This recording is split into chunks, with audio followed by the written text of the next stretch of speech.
Bonjour et bienvenue à toutes et à tous. Vous êtes sur la chaîne de l'étudiant en droit. Dans la vidéo du jour, nous parlons de la Constitution, une discipline juridique abordée dans la théorie générale du droit constitutionnel. Nous vous donnerons des ingrédients nécessaires pour la comprendre en 6 points. La notion de constitution, les typologies, l'histoire, l'élaboration, la révision, et enfin la protection. Origine de la notion.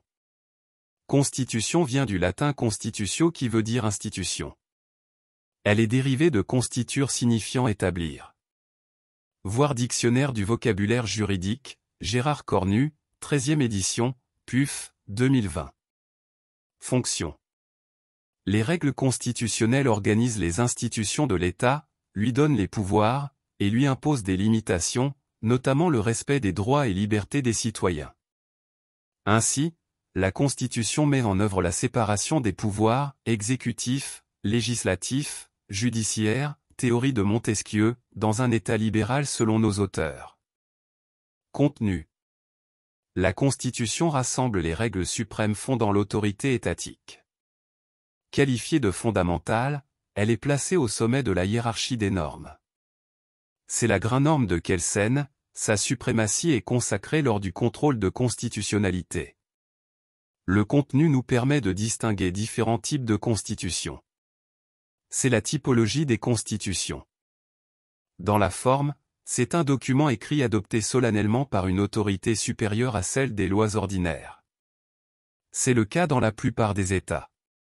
Ceux-ci fonctionnent aussi sur la base de règles coutumières. Matériellement, c'est un ensemble de règles ayant un objectif constitutionnel peu importe les formes. Ainsi, il existe des constitutions coutumières. Celles-ci, non écrites, reposent sur un ensemble d'usages.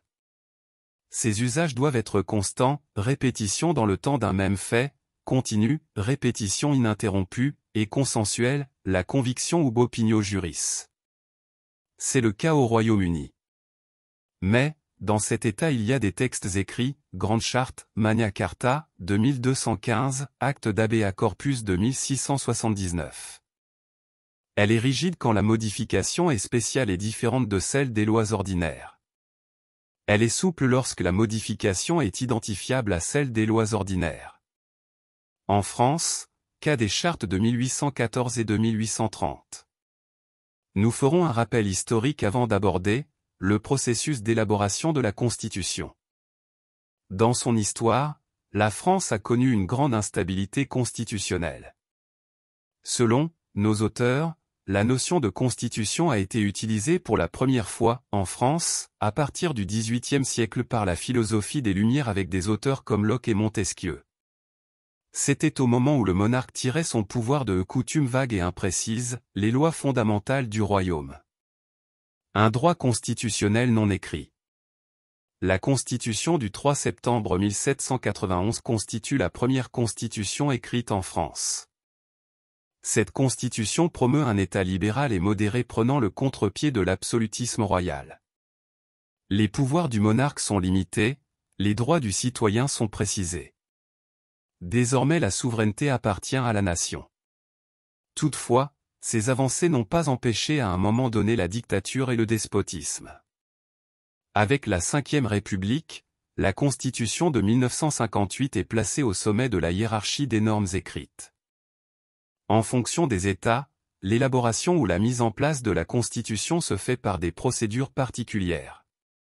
Elle est l'œuvre du pouvoir constituant originaire, le monarque ou une assemblée constituante. Le moment d'élaborer la Constitution est aussi variable. Si après des exemples dans l'histoire des États.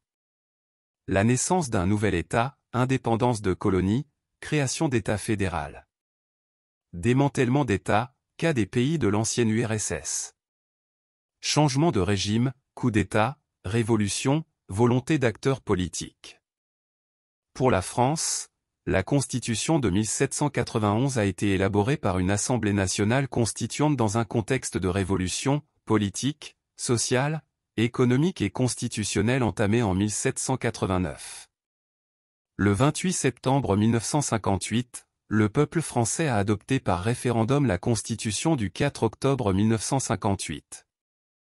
15e texte depuis la Révolution française, cette Constitution met en place la VE République. Elle a été préparée par un comité consultatif constitutionnel dans un contexte de crise, guerre d'Algérie, instabilité institutionnelle. L'élaboration de la Constitution ne s'identifie pas à sa révision. Les modalités de la révision de la Constitution sont prévues au moment de son élaboration. La procédure est variable selon les constitutions, rigide ou souple. L'initiative appartient soit au peuple, soit aux représentants du peuple.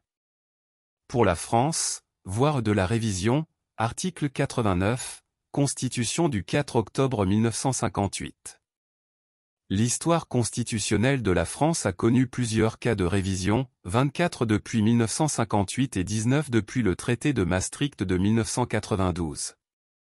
Ci-après des exemples.